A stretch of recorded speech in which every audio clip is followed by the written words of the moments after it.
Masih bersama saya Adini dan kembali kami sampaikan berita Padang hari ini.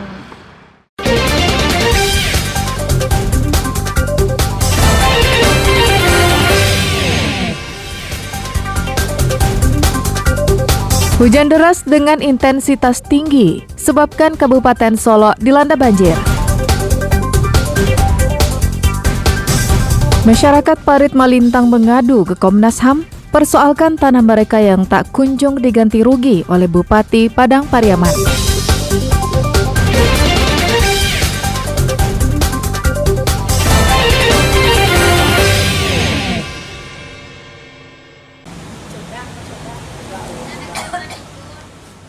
Belasan warga Parit Malintang, Padang Pariaman mendatangi kantor Komnas HAM perwakilan Sumbar. Mereka melaporkan pemerintah setempat terkait persoalan ganti rugi tanahnya yang belum jelas. Mereka diterima oleh seorang staf bagian pelayanan dan pengaduan Komnas HAM Sumatera Barat dan menyampaikan aspirasinya terkait tanah masyarakat yang dipakai oleh pemerintah Padang Pariaman untuk dijadikan areal perkantoran, namun sampai sekarang tidak juga dibayarkan ganti ruginya. Itu sebabnya beberapa waktu lalu masyarakat Parit Malintang mengolah tanah di dekat kantor Bupati Padang Pariaman. Mereka memotong kayu dan mengambilnya. Mereka juga memasang plang sebagai tanda bahwa tanah tersebut adalah milik mereka. Masih tindak lanjut dari upaya-upaya kita untuk mencari penegakan hukum dan HAM terhadap tanah yang ada di KK kemarin. Kemarin kita kan sudah melakukan beberapa upaya secara hukum, tapi sampai hari ini masyarakat tidak punya kepastian hukum terhadap kepastian hak yang ada di tanah yang berada di KK. Komnas HAM Sumbar meminta bukti-bukti kepemilikan tanah dari masyarakat Parit Malintang sebagai bahan untuk menelaah persoalan tersebut. Masalah terkait tanah yang ada di perkampungan mereka itu yang dapat kita tangkap bahwa itu ada yang tanahnya ada kena proyek jalan tol, kemudian ada tempat taman-taman butisan hidupan itu. Nah, jadi mereka menuntut bahwasanya kenapa masyarakat merasa dirugikan. Kasus ini telah berlangsung bertahun-tahun sejak pusat perkantoran Kabupaten Padang Pariaman dipindahkan ke Parit Malintang berdasarkan peraturan pemerintah nomor 79 tahun 2008 lalu. Robiham melaporkan dari Padang.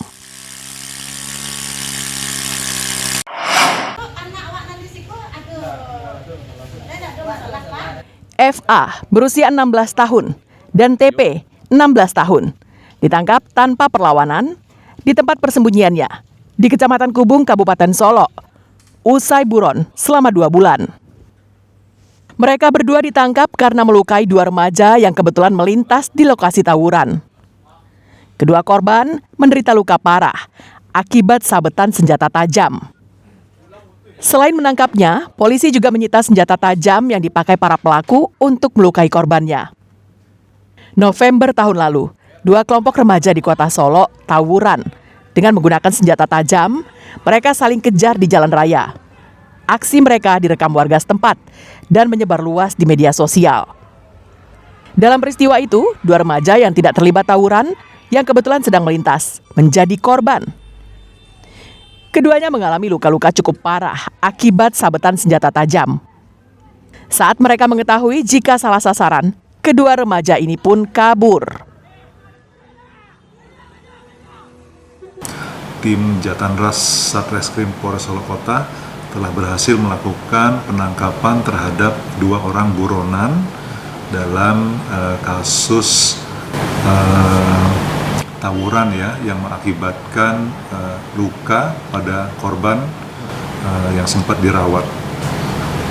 Dan pelaku 2 orang ini memang sudah sempat kita cari selama kurang lebih 3 bulan. Alhamdulillah sudah berhasil ditangkap. Polisi mengimbau orang tua untuk mengawasi anak-anaknya agar tidak terlibat tawuran. Pasalnya, aksi tawuran antar remaja ini mulai marak terjadi di kota Solo dan sangat meresahkan masyarakat. Garnadi melaporkan dari Solo.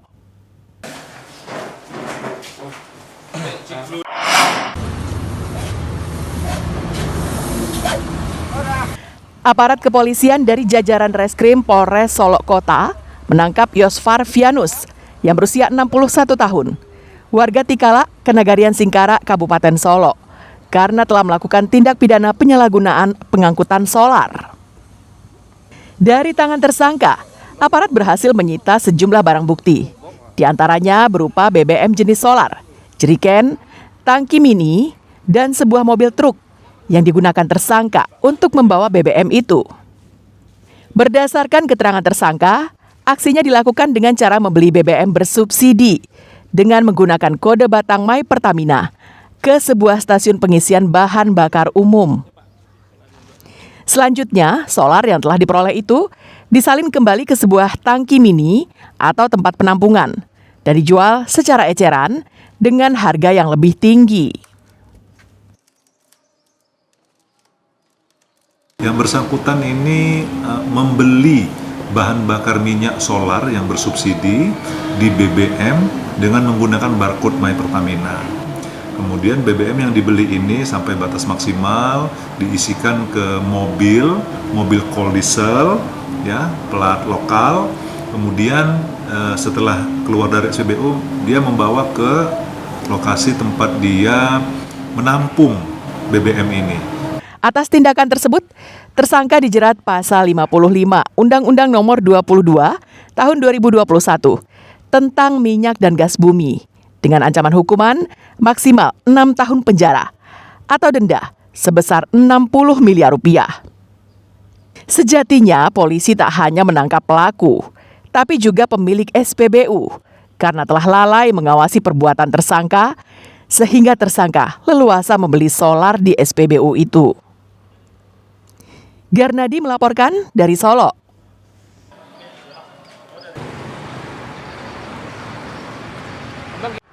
Pemirsa, demikianlah perjumpaan kita dalam Berita Padang hari ini. Saya Adini dan tim redaksi yang bertugas pamit undur diri. Selamat beraktivitas dan sampai jumpa.